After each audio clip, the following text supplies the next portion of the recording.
Good morning, student. Today we are going to deal about various type of emission. Only four types of emission are there: thermoionic emission, photoelectric emission, secondary emission, and field emission. In the first case, thermoionic emission, we heat a metal plate, and by heating, thermo means heat. By heating, we get an emission of electron. That is called thermoionic emission. Thermoelectron it is called. The next is very important for 12th class is photoelectric emission, and in the syllabus of it is very much important. As we discussed earlier that in metal plate when we incident some photoelectric means photon, when we incident some photon and the electron is ejected, but the condition are made such that the energy of the energy of the photon must be of the hold of threshold frequency, otherwise no electron will be ejected. And the main criteria is that the frequency must balance the threshold frequency. Below threshold frequency no electron will eject. So some special light or intensity of light can make it happen. Other is secondary emission. When electron is bombarded on metal plate and fast moving electron is bombarded at metal plate, we get a secondary electron emission. That is secondary emission. That is secondary emission. Field emission. Field as there are two types of charges, positive and negative. When metal plate is placed between both the charges, then we get the ejection of electron, and that emission is called field emission. Now, the most fundamental and very much important topic we will like to discuss is the photoelectric effect. The photoelectric effect was coined or first was discovered in 1887 by Heinrich Hertz, the famous scientist Heinrich Hertz. He discovered this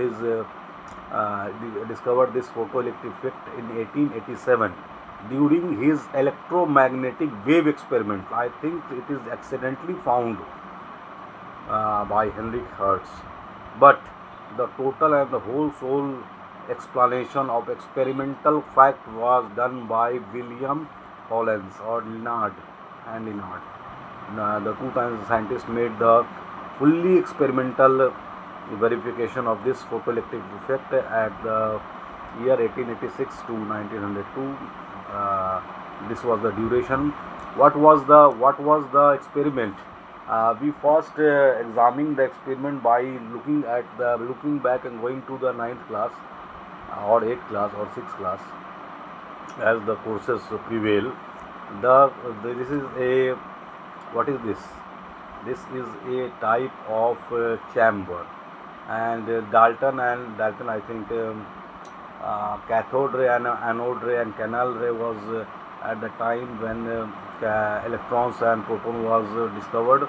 At that time this chamber was made, and in that chamber it was the atmospheric pressure acting on it. But in this chamber at the Linard observed in the channel there was no atmospheric pressure made.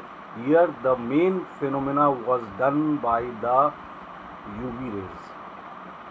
By injecting UV rays to the cathode, we see the ejection of electron. The UV rays have got a very high frequency range, so it can uphold the threshold frequency, and by making it eject the electron from the cathode going to the anode, and that was the made test tube experiment it was, and this was the main experiment done by Leonard and his colleague. After doing this experiment, he found some laws of photoelectric effect. This law is very important in 12th class. This 4 law is very important in. So I write here in notes VVI. Laws of photoelectric effect. The first law says that the kinetic energy of photoelectron depend upon the frequency of incident radiation. Kinetic energy, we all know what is kinetic energy. Motion of electron depend upon its frequency of the photon. Photon means incident radiation, that is photon, h nu. Next law was that no electron emitted per second. Number of electron emitted per second depend upon intensity of radiation. It depend upon intensity of radiation. how much intense it is.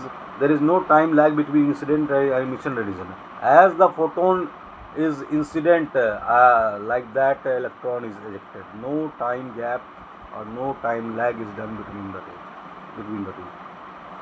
There is certain frequency between which electron cannot be emitted from this frequency called, this is the definition of threshold frequency, and this can be asked me, what is do you mean by threshold frequency, or what is threshold? So we can say that a certain frequency range between which the electron cannot be ejected, and that the minimum criteria or the range of frequency is called threshold frequency. Thank you.